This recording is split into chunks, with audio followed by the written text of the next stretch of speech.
Hello friends, स्वागत है आप सभी का आपके अपने YouTube channel target study with Ajay पर। आज की इस वीडियो में दोस्तों हम बात करने वाले हैं राज्य व्यवस्था से संबंधित क्वेश्चनों के जो परीक्षाओं में बार बार पूछे जाते हैं। तो दोस्तों, वीडियो को शुरू करने से पहले दो लाइन आपके लिए मैं कहना चाहूँगा। हाँ जी, जीत और हार आपकी सोच पर निर्भर करती है। जीत और हार आपकी सोच पर निर्भर करती है। मान लो तो हार होगी, मान लो तो हार होगी, और ठान लो तो जीत होगी दोस्तों। ठान लो तो जीत होगी। तो आइए वीडियो को शुरू कर लेते हैं। ये बार बार परीक्षा में पूछे जाने वाले प्रश्न हैं। तो दोस्तों, जैसे कि हमारा पहला प्रश्न है, भारतीय संविधान में किस अधिनियम के ढांचे को स्वीकार किया गया? तो भारतीय संविधान जब बना या तैयार किया गया तो उसमें किस अधिनियम के ढांचे को स्वीकार किया गया? तो भारत शासन अधिनियम 1935 बहुत ज़्यादा खास है। भारत शासन अधिनियम 1935 और भारतीय संविधान पर इसका बहुत ज़्यादा प्रभाव पड़ा। क्वेश्चन कैसे भी पूछ सकते हैं वो लोग। क्वेश्चन ऐसे भी आ सकता है कि भारतीय संविधान पर सबसे अधिक किस अधिनियम का प्रभाव पड़ा? तो भारतीय शासन अधिनियम 1935 जो हमने कनाडा से लिया गया था, सबसे ज़्यादा प्रभाव पड़ा है। आगे बात कर लेते हैं, राष्ट्रपति चुनाव संबंधी मामले किसके पास भेजे जाते हैं? तो दोस्तों, राष्ट्रपति चुनाव संबंधी जो मामले वो जाते हैं उच्चतम न्यायालय के पास। किसके पास जाते हैं? उच्चतम न्यायालय के पास। और अगर नॉर्मली जो लोकसभा, विधानसभा के या राज्यसभा के जो इलेक्शन होते हैं वो जाते हैं निर्वाचन आयोग के पास। प्रश्न है, प्रथम लोकसभा का अध्यक्ष कौन था? तो प्रथम लोकसभा के अध्यक्ष कौन बने थे? तो दोस्तों, ये क्वेश्चन काफ़ी बार आ जाता है एग्जाम में। तो प्रथम लोकसभा के अध्यक्ष थे जी.वी. मावलंकर। जी.वी. मावलंकर पहले लोकसभा अध्यक्ष थे। आगे बात करते हैं, पहली बार राष्ट्रपति शासन कब लागू किया गया? तो पहली बार राष्ट्रपति शासन जो लागू किया गया था वो किया गया था 20 जुलाई 1951 को। 20 जुलाई 1951। नेक्स्ट प्रश्न है, संविधान द्वारा प्रदत्त नागरिकता के संबंध में संसद ने एक व्यापक नागरिकता अधिनियम कब बनाया? तो बहुत फेमस अधिनियम है, वो है 1955 अधिनियम। सीआईए का मैटर था उसमें भी क्या है, 1955 में ही संशोधन किया गया था। ठीक है फ्रेंड। नेक्स्ट प्रश्न की ओर बढ़ चलते हैं दोस्तों, संविधान सभा का अस्थायी अध्यक्ष किसे चुना गया? तो अस्थायी अध्यक्ष जो बने थे, सबसे वरिष्ठ थे जब संविधान सभा बनाई गई थी, तो उसमें सबसे जो वरिष्ठ व्यक्ति थे वो थे डॉक्टर सच्चिदानंद सिन्हा। हाँ, कौन थे फ्रेंड्स? डॉक्टर सच्चिदानंद सिन्हा सबसे अधिक आयु के थे, और जो सबसे अधिक आयु के या सबसे वरिष्ठ होंगे उन्हीं क्या बना लिया गया था, अस्थायी अध्यक्ष चुन लिया गया था। कोई इलेक्शन नहीं था, कोई कुछ नहीं था। ठीक है फ्रेंड्स, आगे बात करते हैं। नेक्स्ट क्वेश्चन है, संविधान सभा का स्थायी अध्यक्ष कौन था या किसे चुना गया? तो दोस्तों, जो स्थायी अध्यक्ष चुने गए, सम्मति से चुने गए, और चुने गए डॉक्टर राजेंद्र प्रसाद। कौन चुने गए? डॉक्टर राजेंद्र प्रसाद। कभी कभी क्वेश्चन ये पूछ लेते हैं कि अस्थायी अध्यक्ष कौन थे और स्थायी अध्यक्ष कौन थे, तो उसको आप ध्यान रखिएगा। नेक्स्ट क्वेश्चन है, संविधान निर्माण की दशा में पहला कार्य उद्देश्य प्रस्ताव था। हाँ जी, 22 जनवरी, वो ये तारीख पूछ ली जाती है कभी कभी, 22 जनवरी 1947 को यह प्रस्ताव किसने प्रस्तुत किया? तो दोस्तों, उद्देश्य का प्रस्ताव प्रस्तुत किया गया था जवाहरलाल नेहरू के द्वारा, जो हमारे प्रधानमंत्री भी बने। किनके द्वारा पेश किया गया था? जवाहरलाल नेहरू के द्वारा ये पेश किया गया था। नेक्स्ट प्रश्न है, भारत के पहले राष्ट्रपति के रूप में डॉक्टर राजेंद्र प्रसाद का चुनाव किया गया था। किसके द्वारा किया गया था? संविधान सभा के द्वारा उनका चुनाव किया गया कि हमारे पहले राष्ट्रपति कौन बनेंगे, डॉक्टर राजेंद्र प्रसाद बनेंगे। और कब? जो ये 24 जनवरी 1950, ये तारीख भी याद रखिएगा, जब राष्ट्रपति की घोषणा कर दी गई कि राष्ट्रपति कौन बनेंगे। 24 जनवरी 1950 को घोषणा की गई, जब संविधान सभा की अंतिम बैठक थी। ये संविधान सभा की अंतिम बैठक 24 जनवरी 1950 को आयोजित की गई, और उसी में घोषणा कर दी गई संविधान सभा के द्वारा कि जो हमारे राष्ट्रपति बनेंगे डॉक्टर राजेंद्र प्रसाद बनेंगे। देश के पहले उप प्रधानमंत्री कौन बने या कौन रहे? तो देश के पहले या प्रथम उप प्रधानमंत्री थे दोस्तों सरदार वल्लभ भाई पटेल। कौन थे? सरदार वल्लभ भाई पटेल भारत के पहले उप प्रधानमंत्री बने थे, या गृह मंत्री भी कह सकते हैं कि गृह मंत्री भी थे, ये भारत के पहले गृह मंत्री भी थे। क्वेश्चन ये भी पूछ सकते हैं कि भारत के अंतिम उप प्रधानमंत्री कौन थे?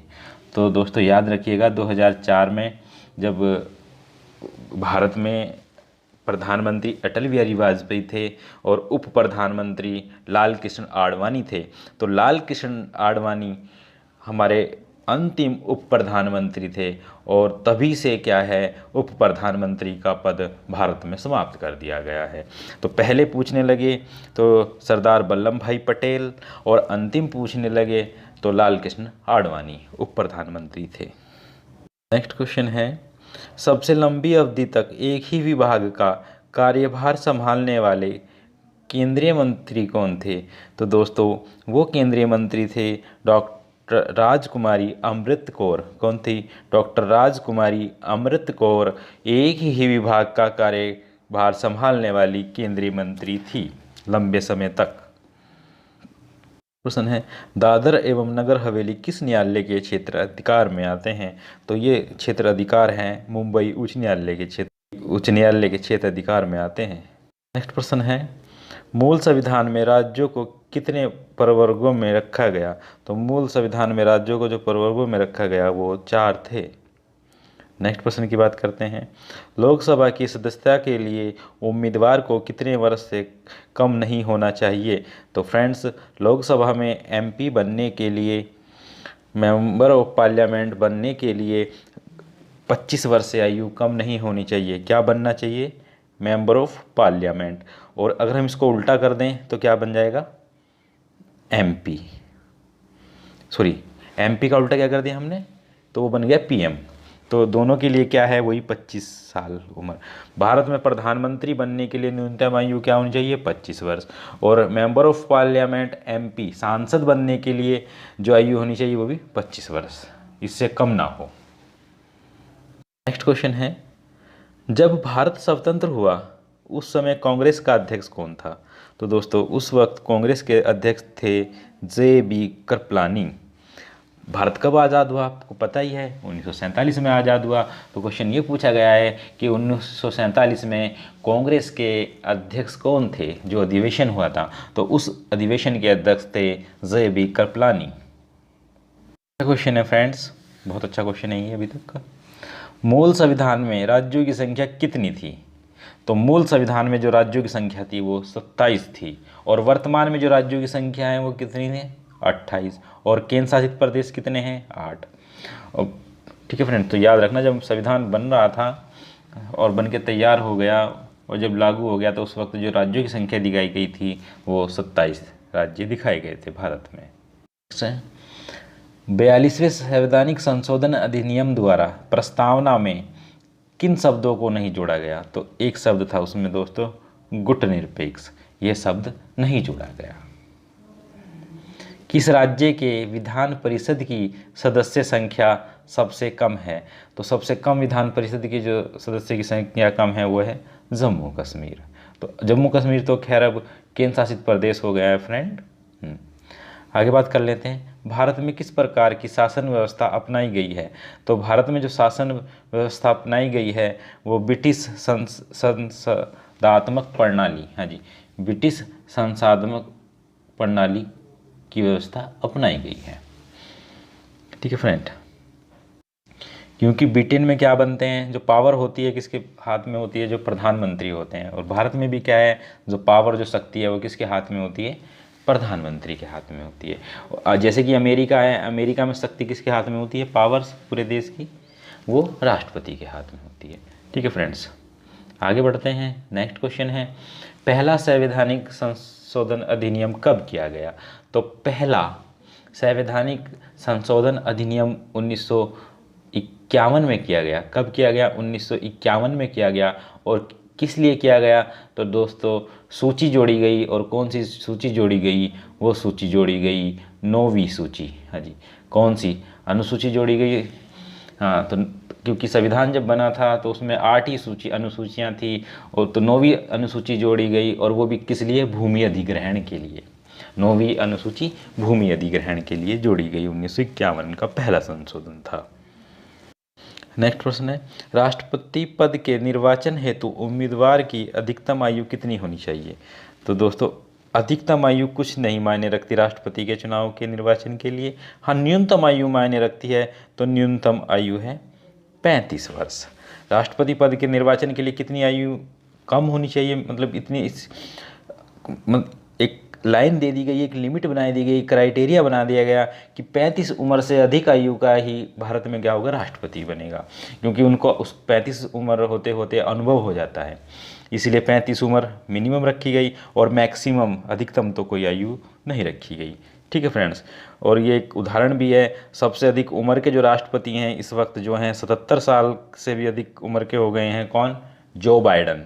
सबसे शक्तिशाली देश के सबसे शक्तिशाली व्यक्ति, सबसे शक्तिशाली राष्ट्रपति, और सबसे अधिक उम्र के हैं इस वक्त की बात करें तो 77 वर्ष के हैं जो बाइडन।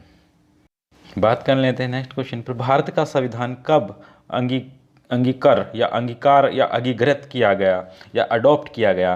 तो ये था 26 नवंबर 1949। कब स्वीकार किया गया? स्वीकार भी आ सकता है। बात वो अलग है कि दोस्तों वो पूछने लगे कि कब लागू किया गया, तो जब लागू किया गया तो उसी दिन से भारत गणतंत्र हो गया, और गणतंत्र क्या हो गया? झांकियाँ निकाले जाने लगी कि हम क्या हो गए? हम गणतंत्र हो गए, हमारा अलग से लोकतंत्र बन गया। तो वो तो सभी को याद है, 26 जनवरी 1950। लेकिन अगर अंगीकार पूछे, अंगीकृत पूछे, एडॉप्ट पूछे, ग्रहण पूछे, तो ये शब्द एग्जामिनर कंफ्यूज कर सकता है हमें, तो याद रखना 26 नवंबर 1949 इसका सही आंसर होगा। अगर हम बात करें कि 26 नवंबर को हम क्या मनाते हैं, तो 26 नवंबर को मनाया जाता है विधि दिवस, कानून दिवस या संविधान दिवस, अलग अलग वो पूछ सकते हैं। ठीक है फ्रेंड्स, आगे चलते हैं। किस वर्ष गांधी जयंती के दिन केंद्रीय प्रशासनिक अधिकरण की स्थापना की गई? तो वो की गई 1985 में। कब की गई? 1985 में। नेक्स्ट प्रश्न है, विधान परिषद को समाप्त करने वाला आखिरी राज्य कौन सा है? तो विधान परिषद को समाप्त किया है वो किया है तमिलनाडु ने। क्वेश्चन पूछा जाता है दोस्तों, ये भी अच्छा क्वेश्चन है काफ़ी। जवाहरलाल नेहरू के निधन के पश्चात किसने प्रधानमंत्री पद ग्रहण किया? तो दोस्तों ये जो हमारे थे ये प्रधानमंत्री बनाए गए थे जवाहरलाल नेहरू के बाद गुलजारी लाल नंदा। कौन बनाए गए थे दोस्तों? गुलजारी लाल नंदा। ये कार्यवाहक प्रधानमंत्री बनाए गए थे, इसलिए क्वेश्चन काफ़ी बार इनसे ही संबंधित पूछा जाता है कि जवाहरलाल नेहरू के बाद प्रधानमंत्री कौन बनाए गए, क्योंकि सभी को ज़्यादातर ये याद है कि जवाहरलाल नेहरू की मृत्यु के पश्चात जो प्रधानमंत्री बनाए गए थे वो बनाए गए थे लाल बहादुर शास्त्री। हाँ जी, कौन बनाए गए थे? लाल बहादुर शास्त्री। और अगर हम बुकें भी देखें, बुकों में क्रम भी देखें, तो कहीं पर भी गुलजारी लाल नंदा का नाम नहीं आता, और एग्जामिनर बार बार हमें वही हिट करता है जो हमें नहीं पता होता। तो फ्रेंड्स याद रखिएगा, जवाहरलाल नेहरू के निधन के पश्चात किसने प्रधानमंत्री पद ग्रहण किया था? तो वो कार्यवाहक प्रधानमंत्री बनाए गए थे गुलजारी लाल नंदा। नेक्स्ट प्रश्न है फ्रेंड, राजस्थान में पंचायती राज व्यवस्था की शुरुआत किस जिले से हुई? तो राजस्थान में जो पंचायती राज व्यवस्था की शुरुआत की गई थी वो जिला था नागौर जिला। राजस्थान की बात क्या करें, पूरे देश की बात करें तो सर्वप्रथम पंचायती राज व्यवस्था सबसे पहले अगर कहीं लागू की गई थी तो नागौर जिले में की गई थी, और अगर राज्य पूछे तो राजस्थान में की गई थी। और अगर वो डेट पूछे जैसे कि पंचायती राज की, तो आपको याद रखना है 2 अक्टूबर 1959। हाँ जी, 2 अक्टूबर 1959 को राजस्थान के एक ज़िला है नागौर, वहाँ से पंचायती राज व्यवस्था की शुरुआत की गई थी। नेक्स्ट प्रश्न है, किसकी सिफारिश पर संविधान सभा का गठन किया गया? बहुत अच्छा क्वेश्चन है फ्रेंड्स ये। किसकी सिफारिश पर संविधान सभा का गठन किया गया? तो वो सिफारिश जो की गई थी कैबिनेट मिशन योजना। हाँ जी, कैबिनेट मिशन योजना की सिफारिश पर ही संविधान सभा का गठन किया गया था। और ये जो कैबिनेट मिशन योजना थी फ्रेंड्स, ये याद रखिएगा काफ़ी बार पूछ ली जाती है 1946। अगर क्वेश्चन पूछे कि संविधान सभा का गठन की बात कर रहे हैं तो कैबिनेट मिशन, और अगर प्रस्ताव लाने की बात करें तो क्रिप्स मिशन की बात होगी। अगर पूछने लगे किसकी सिफारिश पर संविधान सभा का मतलब प्रस्ताव लाया गया, तो क्रिप्स मिशन की उसमें हम बात करेंगे दोस्तों। ये क्वेश्चन कंफ्यूज मत होना इसमें। बात कर लेते हैं दोस्तों, संविधान सभा में विभिन्न प्रांतों के लिए 296 सदस्यों का निर्वाचन होना था, लेकिन उसमें जो कांग्रेस को प्रतिनिधि चुने के वो मात्र 208 थे। बाकी जो 73 प्रतिनिधि थे वो मुस्लिम लीग के चुने गए, और जो 15 प्रतिनिधि थे वो स्वतंत्र थे, ठीक है, इंडिपेंडेंस चुने गए। दोस्तों एक और बात अगर हम इसमें आपको बताएं कि जो संविधान सभा की कुल सीटें कितनी थी, तो आपने पढ़ा होगा कि कुल सीटें थी 389। हाँ जी, कितनी थी? 389। और निर्वाचन जो हो रहा है वो कितनों पे हो रहा है? 298, 296 पे हो रहा है। और सीटें कितनी थी? 389। बाकी की जो 93 सीटें थी वो कहाँ गई, ये पॉइंट है। तो दोस्तों वो जो 93 सीटें थी वो देसी रियासतों को दे दी गई। किसे दे दी गई? जो भारत में देसी रियासतें थी, जैसे हैदराबाद की रियासत, जूनागढ़ की रियासत, कश्मीर की रियासत, उनको दे दी गई। और उन देसी रियासतों ने जो है क्या किया, उन्होंने संविधान सभा में भाग नहीं लिया। ये बहुत अच्छा सा क्वेश्चन हो जाता है कि हमारे पास 389 389 सीटें थी, लेकिन जो निर्वाचन हुआ है वो मात्र 296 सीटों पे हुआ है। बाकी 93 सीटें कहाँ गई? तो वो देसी रियासतों को दे दी गई, और देसी रियासत ने इसमें भाग नहीं लिया। ये आप ध्यान रखिएगा, ये अच्छा क्वेश्चन है एग्जाम की दृष्टि से। आगे बढ़ते हैं, नेक्स्ट क्वेश्चन है, मुस्लिम लीग ने संविधान सभा का बहिष्कार किस कारण से किया था? तो मुस्लिम लीग मुस्लिमों के लिए एक अलग संविधान सभा चाहती थी, इसलिए मुस्लिम लीग ने संविधान सभा का क्या किया था? बहिष्कार किया था। नेक्स्ट प्रश्न है दोस्तों, भारत की संघीय व्यवस्थापिका को किस नाम से जाना जाता है? तो भारत की संघीय व्यवस्थापिका को संसद के नाम से जाना जाता है। किस नाम से जानते हैं फ्रेंड्स? संसद के नाम से जानते हैं। बनता है, भारतीय संसद का निर्माण कैसे होता है? अच्छा क्वेश्चन है। तो भारतीय संसद जो है लोकसभा, राज्यसभा और राष्ट्रपति से मिलकर बनी है। हाँ जी, लोकसभा, राज्यसभा और राष्ट्रपति से मिलकर बनी है। दोस्तों आपको पता होगा भारत में जितने भी नियम कायदे कानून बनते हैं वो संसद के द्वारा ही बनाए जाते हैं।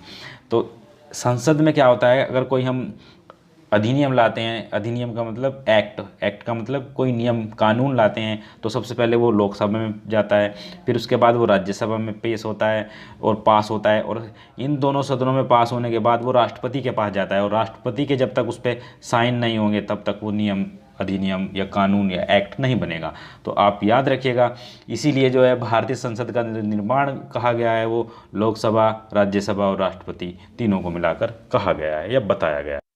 संसद के कितने सदन हैं? सभी को पता है 2 सदन हैं, एक निम्न सदन और एक उच्च सदन, एक लोकसभा और एक राज्यसभा। अगर जो निम्न सदन किसे कहेंगे? जो लोकसभा होगी। और उच्च सदन किसे कहेंगे? जो राज्यसभा होगी।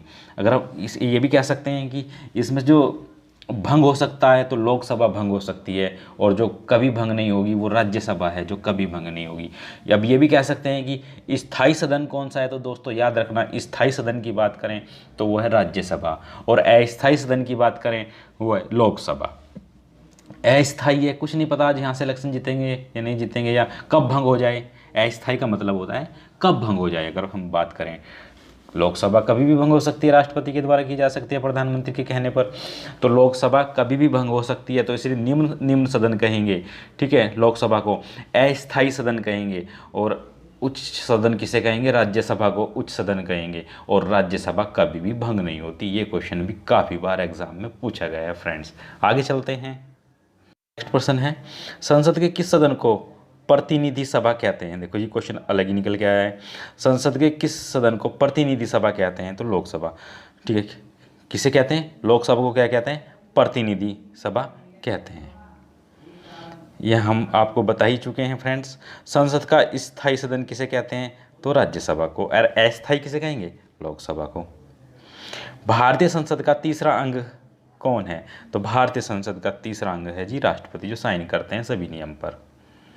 आगे चलते हैं, संसद के 2 क्रमिक अधिवेशनों के मध्य कितना समयांतराल होना चाहिए? तो 2 क्रमिक अधिवेशनों के मध्य दोस्तों 6 माह का जो है समयांतराल होना चाहिए। की बात करें, भारतीय संसद को कौन भंग कर सकता है? भारतीय संसद को सिर्फ और सिर्फ एक इंसान भंग कर सकता है, और वो है महामहिम राष्ट्रपति। कौन भंग कर सकते हैं भारतीय संसद को? महामहिम राष्ट्रपति, जो भारत के प्रथम पुरुष भी कहलाते हैं। नेक्स्ट प्रश्न की बात करें, विधेयक, हाँ जी, किस संबंध में होती है? साधारण विधेयक। क्वेश्चन ये भी पूछ लेते हैं कि जो संयुक्त बैठक है इसकी अध्यक्षता कौन करता है? तो इसकी अध्यक्षता जो है दोनों सदनों की जो बैठकें होती है, राज्यसभा और लोकसभा की जो संयुक्त बैठक होती है, इसकी जो अध्यक्ष होते हैं, इसके लोकसभा के अध्यक्ष इसकी अध्यक्षता करते हैं। कभी कभी क्वेश्चन ये भी आता है कि जो इन संयुक्त बैठक को कौन आहूत करता है? तो दोस्तों याद रखना, आहूत का मतलब है बुलाना, कौन बुलाता है? तो आहूत करना, बुलाना एक ही वर्ड है, एक ही शब्द है। तो दोनों जो बैठकें हैं इन्हें जो आहूत करता है, जो बुलाता है, वो राष्ट्रपति बुलाते हैं। ये गलत ना हो जाए क्वेश्चन, उसमें लोकसभा अध्यक्ष भी होगा और राष्ट्रपति भी होंगे। तो कौन आहूत करता है? तो आहूत का मतलब है राष्ट्रपति आहूत करते हैं, मतलब राष्ट्रपति विशेष अधिवेशन के लिए इन दोनों राज्यसभा और लोकसभा को कहते हैं कि आप दोनों सदस्य हैं, इनको बैठक को कर लीजिए। और जो बैठक के अध्यक्ष होते हैं वो होते हैं लोकसभा अध्यक्ष। ठीक है फ्रेंड्स, आगे बढ़ते हैं। नेक्स्ट प्रश्न है, संसदीय प्रणाली वाली सरकार को अन्य किस नाम से जाना जाता है? तो संसदीय प्रणाली वाली जो सरकार है उसको संघीय सरकार भी कहते हैं। क्या कहते हैं दोस्तों? संघीय सरकार भी कहते हैं। आगे बढ़ते हैं। संविधान लागू होने के बाद सर्वप्रथम त्रिशंकु संसद का गठन कब हुआ? तो दोस्तों त्रिशंकु संसद का जो गठन हुआ वो 1989 में हुआ। कब हुआ? 1989 में त्रिशंकु संसद का गठन हुआ। नेक्स्ट क्वेश्चन है, अस्थायी संसद भारत में कब तक रही? तो दोस्तों जब तक इलेक्शन नहीं हुए तब तक अस्थायी संसद रही, और वो रही 17 अप्रैल 1952 तक। कब तक रही? 17 अप्रैल 1952। आगे बात कर लेते हैं, संसद भवन का उद्घाटन कब हुआ? तो दोस्तों संसद भवन का उद्घाटन अंग्रेजों के द्वारा ही कर दिया गया था। तो संसद भवन का जो उद्घाटन हुआ 1927 में हुआ। कब हुआ फ्रेंड्स? 1927 में संसद भवन का उद्घाटन हुआ।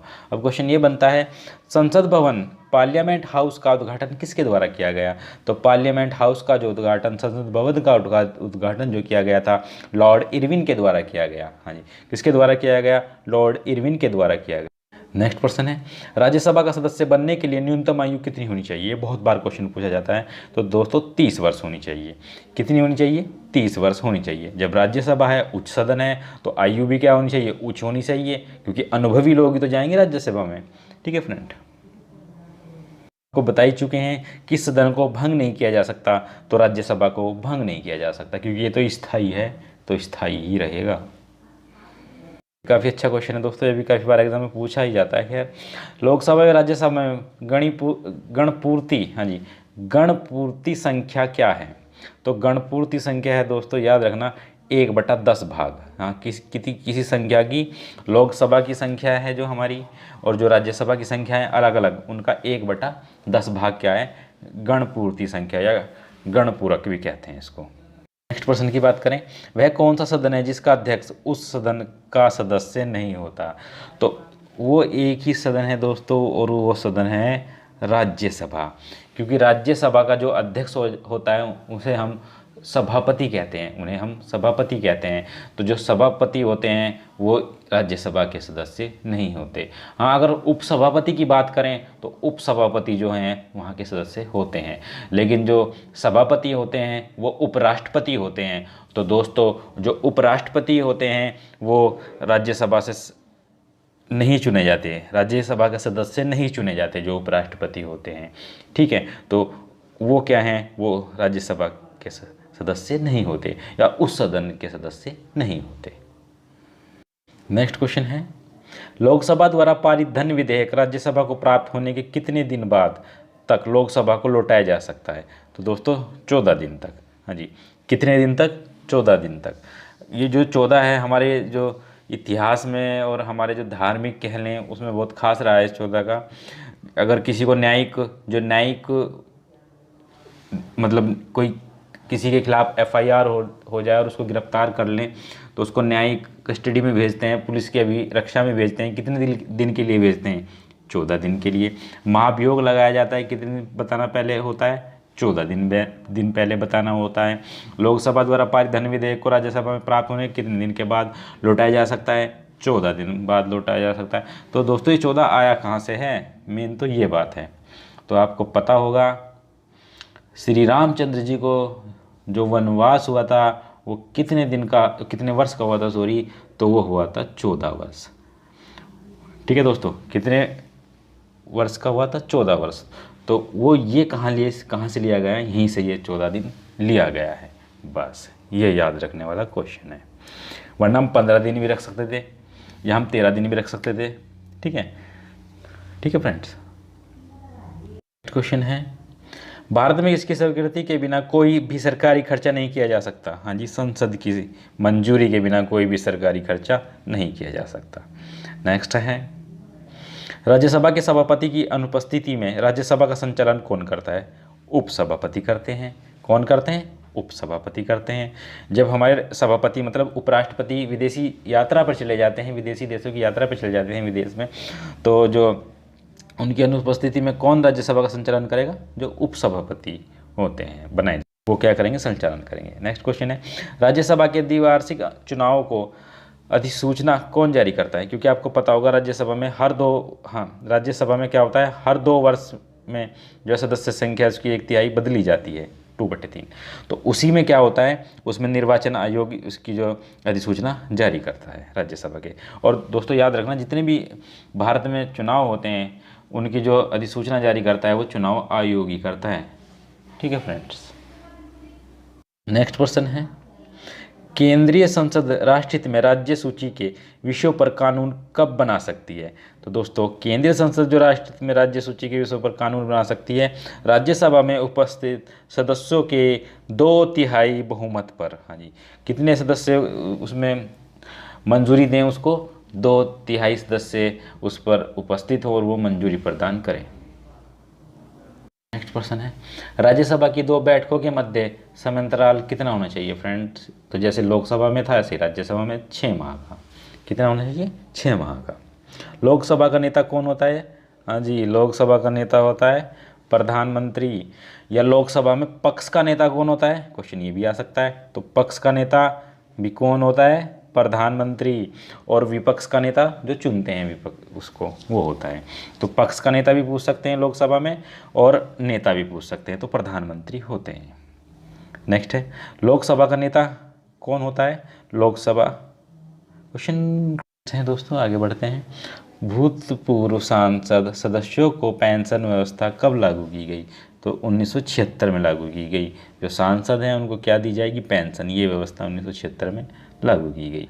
अगर बात कर लेते हैं लोकसभा में कम से कम कितने सत्र जरूरी होते हैं, तो कम से कम जो सत्र या सेशन होते हैं दोस्तों, वर्ष में 2 बार सेशन या सत्र हो जाने आवश्यक हैं। नेक्स्ट प्रश्न है, कितने दिनों तक अनुपस्थित रहने पर लोकसभा के सदस्य की सदस्यता समाप्त हो जाती है। 2 माह तक। या दोस्तों वो क्वेश्चन ऐसे भी पूछ सकता है 60 दिन तक। तो कंफ्यूज होने की बिल्कुल भी जरूरत नहीं है। कितने दिनों तक अनुपस्थित रहने पर लोकसभा के सदस्य की सदस्यता समाप्त हो जाती है, 2 माह तक या 60 दिन तक। अगर कोई अनुपस्थित रहता है तो उसकी जो लोकसभा की सदस्यता है वो समाप्त की जा सकती है। किस विधेयक को केवल लोकसभा ही पारित करती है। हाँ जी, वित्त विधेयक या धन विधेयक। हाँ जी, वित्त विधेयक या धन विधेयक, उसे कौन पारित करती है, लोकसभा ही पारित करती है, वो राज्यसभा में नहीं जाता पारित होने के लिए। आगे बात कर लेते हैं, मंत्रिपरिषद किसके प्रति उत्तरदायी होती है। तो दोस्तों मंत्रिपरिषद जो उत्तरदायी होती है वो लोकसभा के प्रति उत्तरदायी होती है। क्वेश्चन ये भी पूछ लेते हैं कि प्रधानमंत्री किसके प्रति उत्तरदायी होते हैं। तो प्रधानमंत्री जो उत्तरदायी होते हैं दोस्तों वो मंत्रिपरिषद के प्रति उत्तरदायी होते हैं। और मंत्रिपरिषद किसके प्रति उत्तरदायी होती है, वो लोकसभा के प्रति उत्तरदायी होती है। प्रश्न है, किस अवस्था में संसद लोकसभा का कार्यकाल बढ़ाया जा सकता है। मतलब किस अवस्था में संसद लोकसभा का कार्यकाल बढ़ा सकती है। तो संसद जो लोकसभा का कार्यकाल बढ़ा सकती है, आपातकाल की स्थिति में लोकसभा का कार्यकाल बढ़ाया जा सकता है संसद के द्वारा। नेक्स्ट प्रश्न की ओर आगे बढ़ चलते हैं फ्रेंड्स। लोकसभा का अस्थायी अध्यक्ष कौन नियुक्त करता है। हाँ जी, लोकसभा का जो अस्थायी अध्यक्ष है उसको नियुक्त करते हैं राष्ट्रपति। कौन नियुक्त करते हैं, राष्ट्रपति नियुक्त करते हैं। ये भी अच्छा क्वेश्चन है। लोकसभा अध्यक्ष अपना त्याग पत्र किसे देते हैं या किसे सौंपते हैं। तो लोकसभा अध्यक्ष जो अपना त्याग पत्र देते हैं वो उपाध्यक्ष को देते हैं। याद रखना, लोकसभा अध्यक्ष अपना त्याग पत्र किसे देंगे, जो उपाध्यक्ष होंगे लोकसभा में उनको अपना त्याग पत्र सौंपेंगे। नेक्स्ट क्वेश्चन की ओर चलते हैं फ्रेंड्स। निर्णायक मत देने का अधिकार किसको है जी? लोकसभा अध्यक्ष को है। निर्णायक मत का मतलब कि किसी मुद्दे पे डिबेट चल रही है और डिबेट से वो काम नहीं बन पाया तो उसमें क्या करेंगे, मतदान किया जाएगा सदस्यों के द्वारा, और देखते हैं कि वो सदस्यों के द्वारा जो मतदान किया गया है उसमें बराबर सीट दे दी गई है उनको मतलब हमारे पास 250 सीटें थी और 250, ये मान लो कि हमारे पास 500 सीटें थी, 500 में देखा तो 250 एक साइड हो गए, 250 एक साइड हो गए, तो इस पर निर्णय कैसे लेंगे? उसमें फिर क्या हो जाता है, उसमें जो लोकसभा के अध्यक्ष हैं उनकी भूमिका बहुत मायने रखती है और वो अपने मत का क्या प्रयोग करते हैं, और जिधर वो अपना मत का प्रयोग करेंगे उधर ही वो निर्णय चला जाता है फ्रेंड्स, ये ऐसे याद रखना। वरना लोकसभा अध्यक्ष ऐसे ही अपना मत का प्रयोग नहीं करते, निर्णायक मत देते हैं जब भी उनका मत का प्रयोग किया जाता है, और कुछ नहीं है। कभी ये भी पूछ लेते हैं कि दोस्तों लोकसभा अध्यक्ष को शपथ कौन दिलाता है? बहुत बार पूछा जाता है, कंफ्यूज करने वाला क्वेश्चन है कि लोकसभा के जो अध्यक्ष हैं उन्हें शपथ कौन दिलाता है? तो दोस्तों उन्हें कोई शपथ नहीं दिलाता, क्योंकि जब वो सदस्य चुने जाते हैं, एमपी चुने जाते हैं वो, तभी वो क्या है, वो है शपथ ले लेते हैं और उसी में से फिर वो चुन लिए जाते हैं। तो याद रखिएगा कि लोकसभा के जो अध्यक्ष हैं उन्हें कोई भी शपथ नहीं दिलाता। काफ़ी बार क्वेश्चन पूछा जाता है कंफ्यूज करने के लिए। नेक्स्ट प्रश्न है फ्रेंड्स, भारत के प्रथम लोकसभा अध्यक्ष कौन थे? तो भारत के प्रथम लोकसभा अध्यक्ष थे जी.वी. मावलंकर। कौन थे? जी.वी. मावलंकर। अगर बात करें लोकसभा का जनक किसे माना जाता है, तो भारत में जो लोकसभा का जनक माना जाता है वो माना जाता है जी.वी. मावलंकर को। किसे माना जाता है? जी.वी. मावलंकर को। ऐसे भी क्वेश्चन पूछ सकते हैं।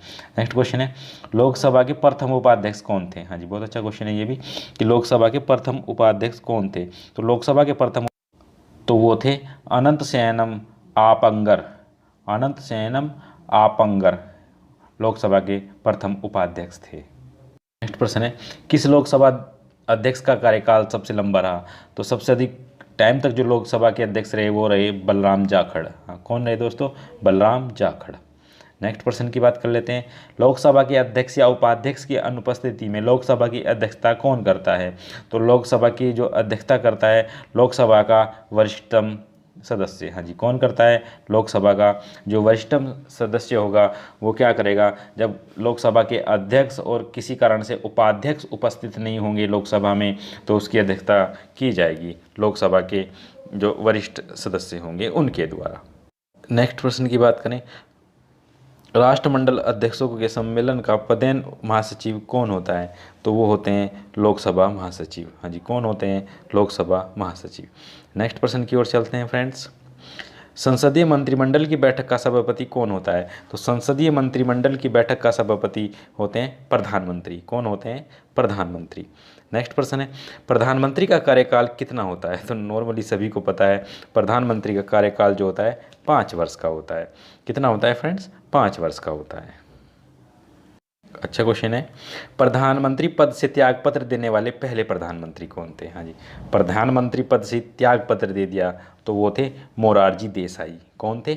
मोरारजी देसाई, मतलब मेरी मर्जी, ऐसे याद रखना, मेरी मर्जी देसाई थे। उनकी मर्जी, मैं प्रधानमंत्री पद नहीं रखता, छोड़ दिया। तो पहले प्रधानमंत्री कौन थे? मोरारजी देसाई। नेक्स्ट प्रश्न है, प्रधानमंत्री बनने के लिए न्यूनतम आयु कितनी होनी चाहिए? क्वेश्चन फिर रिपीट हो गया फ्रेंड, तो 25 वर्ष होनी चाहिए। ठीक है, आगे बात कर लेते हैं, किस प्रधानमंत्री ने एक बार अपने पद से हटने के बाद दोबारा पद संभाला था? तो दोस्तों एक बार अपने पद से हटने के बाद दोबारा पद संभालने वाली थी, वो थी इंदिरा गांधी। कौन थी? इंदिरा गांधी, भारत की पहली महिला प्रधानमंत्री इंदिरा गांधी। आगे चलते हैं, जवाहरलाल नेहरू के बाद भारत के प्रधानमंत्री कौन थे? हम इस पर डिस्कस कर ही चुके फ्रेंड्स, तो वो थे गुलजारी लाल नंदा, कार्यवाहक प्रधानमंत्री बनाए गए थे। नेक्स्ट प्रश्न है, संसदीय शासन प्रणाली में वास्तविक कार्यपालिका की शक्ति किसके पास होती है? तो वास्तविक कार्यपालिका की जो शक्ति होती है संसद में वो होती है प्रधानमंत्री के पास। किसके पास होती है? प्रधानमंत्री के पास। नेक्स्ट प्रश्न है, सबसे कम आयु में प्रधानमंत्री कौन बने थे? तो दोस्तों सबसे कम आयु में प्रधानमंत्री बने थे राजीव गांधी। कौन बने थे? राजीव गांधी सबसे युवा प्रधानमंत्री थे भारत के। क्वेश्चन ये भी पूछ लेते हैं, भारत के सबसे युवा प्रधानमंत्री कौन थे? तो सबसे युवा प्रधानमंत्री थे राजीव गांधी। और क्वेश्चन ये भी पूछ लेते हैं कि सबसे अधिक उम्र के प्रधानमंत्री कौन बने थे? तो वो बने थे एच.डी. देवगौड़ा। कौन बने थे फ्रेंड? HD देवगौड़ा सबसे अधिक आयु में प्रधानमंत्री बने थे, और सबसे कम आयु में प्रधानमंत्री, सबसे युवा प्रधानमंत्री बने थे राजीव गांधी। मिस्टर क्लीन भी कहते थे इनको। क्या कहते थे? Mister clean.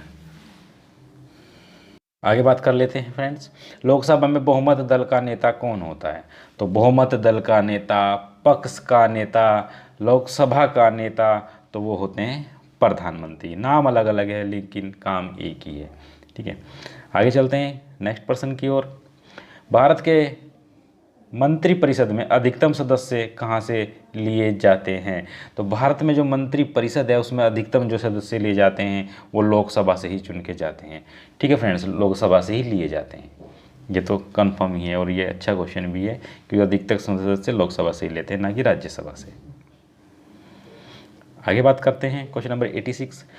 स्वतंत्र भारत के प्रथम रक्षा मंत्री कौन बने थे? प्रतिरक्षा मंत्री बने थे सरदार पटेल। कौन बने थे फ्रेंड? सरदार पटेल।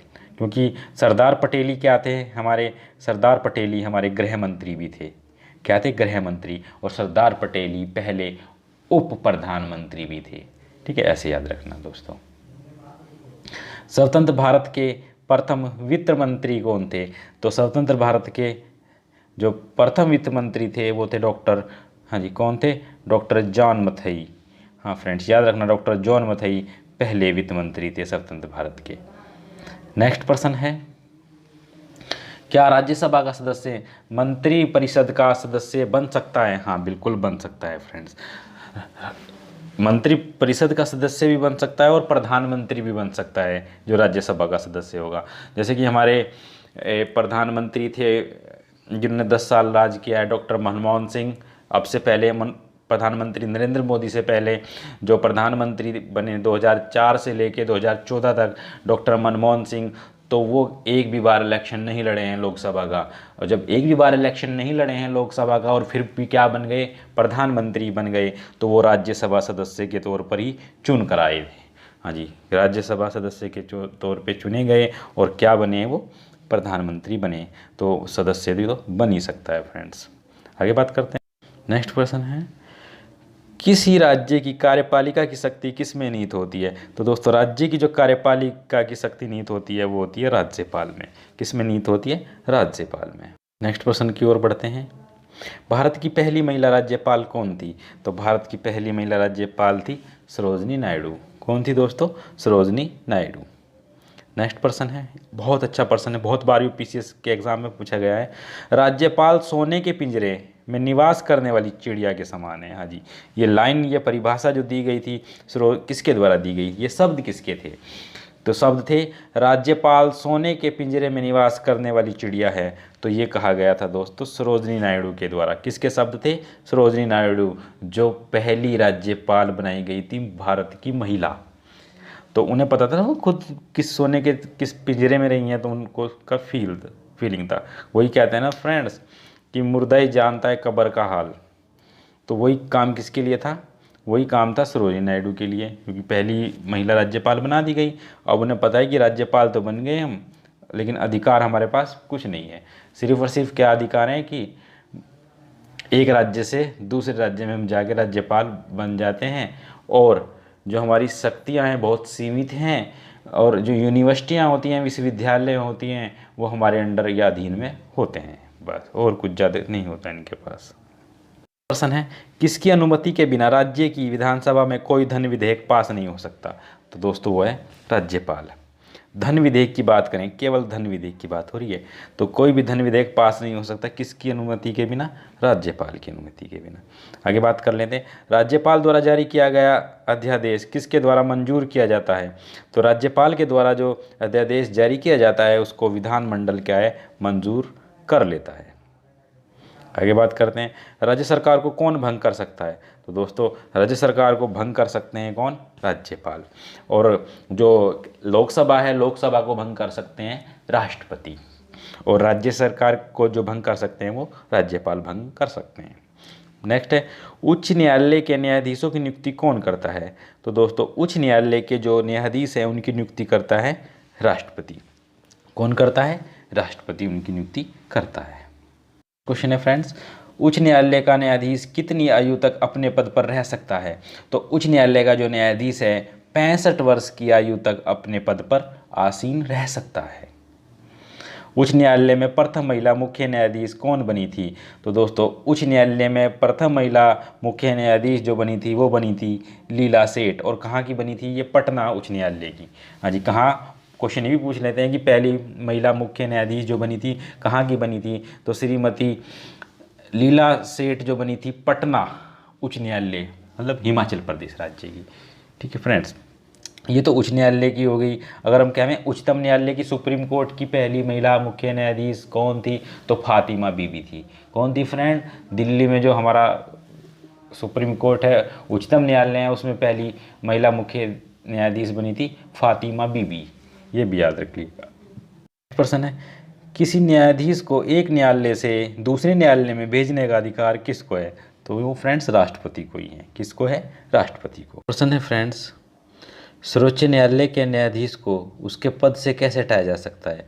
तो जो सुप्रीम कोर्ट के न्यायाधीश हैं उनके पद से हटाने के लिए क्या करेंगे? महाभियोग के द्वारा। महाभियोग के द्वारा उनको उसके पद से हटाया जा सकता है। आगे बढ़ते हैं। भारत के प्रथम मुख्य न्यायाधीश कौन थे? तो ये काफ़ी बार क्वेश्चन पूछा गया है कि भारत के प्रथम मुख्य न्यायाधीश कौन थे? तो दोस्तों वो थे हीरालाल जे कानिया। हाँ जी, कौन थे प्रथम मुख्य न्यायाधीश? हीरालाल जे कानिया। आगे बात करते हैं, किस अनुच्छेद के अंतर्गत संविधान सर्वोच्च न्यायालय को अभिलेख न्यायालय का स्थान प्रदान करता है? तो दोस्तों वो अनुच्छेद है अनुच्छेद 129। कौन सा है दोस्तों? अनुच्छेद 129। फ्रेंड्स हम जो है अनुच्छेद की एक अलग से वीडियो लेके आएंगे। ठीक है, नेक्स्ट प्रश्न की बात कर लेते हैं। सर्वोच्च न्यायालय ने संविधान की आधारभूत संरचना की घोषणा किस मामले में की है? हाँ जी, संविधान की आधारभूत संरचना की घोषणा तो वो फ्रेंड्स की है केशवानंदन भारती। हाँ जी, केशवानंदन भारती विवाद में। जनहित याचिका कहाँ पर दायर की जा सकती हैं? तो सर्वोच्च न्यायालय में जो है जनहित याचिका दायर की जा सकती है। प्रश्न है, भारत में वैध प्रभुसत्ता किस में नीति है? तो भारत में वैध प्रभुसत्ता जो नीति है वो है संविधान में नीति है। किस में नीति है फ्रेंड्स? संविधान में। और जो संविधान की रक्षा करता है, यह हमारे मौलिक अधिकार या मौलिक कर्तव्यों की जो रक्षा करता है वो करता है कौन? सर्वोच्च न्यायालय। सुप्रीम कोर्ट हमारे मौलिक अधिकार, मौलिक कर्तव्य और जो हमारे संविधान की रक्षा करता है वो सर्वोच्च न्यायालय है। फ्रेंड्स कर लेते हैं, भारतीय संविधान की संरचना किस प्रकार की है? तो भारतीय संविधान की संरचना है एक कुछ एकात्मक कुछ कठोर। हाँ जी, कुछ एकात्मक कहा गया है और कुछ कठोर कहा गया है, या भारतीय संविधान को लचीला भी कहा गया है। क्या कहा गया है फ्रेंड्स? लचीला संविधान भी कहा गया है। आगे चलते हैं, लिखित संविधान की अवधारणा कहाँ से ली गई है, या लिखित संविधान की जो अवधारणा का जन्म कहाँ पर हुआ था? तो ये हुआ था दोस्तों फ्रांस में। अगर हम बात करें विश्व का सबसे पुराना जो संविधान है वो अमेरिका का है। किसका है दोस्तों?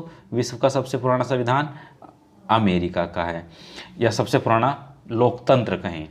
ठीक है फ्रेंड्स, अगर हम बात करें विश्व का सबसे बड़ा संविधान किस देश का है? तो विश्व का सबसे बड़ा जो संविधान है वो भारत का है। अपने भारत देश का संविधान सबसे बड़ा संविधान है। नेक्स्ट प्रश्न है, भारतीय संविधान में नागरिकों को कितने मूल अधिकार प्राप्त हैं? तो दोस्तों 6 मूल अधिकार प्राप्त हैं। अगर क्वेश्चन वो पूछने लगे कि भारतीय संविधान में नागरिकों को कितने मूल अधिकार प्राप्त दिए गए थे या बनाए गए थे, तो वो 7 था, लेकिन है की बात हो रही है तो वो 6 हैं। संविधान के किस अनुच्छेद में राज्य में नीति निर्देशक तत्वों का उल्लेख मिलता है? तो अनुच्छेद 36 से, हाँ फ्रेंड्स, अनुच्छेद 36 से और अनुच्छेद 51 तक जो है राज्य में नीति निर्देशक तत्वों का उल्लेख मिलता है संविधान। फ्रेंड्स अगर आपको हमारी ये वीडियो पसंद आई है तो हमारी इस वीडियो को प्लीज़ लाइक ज़रूर कर दें। ठीक है, और जो हमारे चैनल पर नए व्यूवर्स हैं वो हमारे चैनल को सब्सक्राइब कर लें, और सब्सक्राइब करने के साथ साथ बेल आइकन को भी दबा दें ताकि आपको जो हमारी वीडियो का नोटिफिकेशन है सबसे पहले मिल जाए। Thank you for watching this video. आप सभी का दिन शुभ हो। धन्यवाद। वंदे मातरम।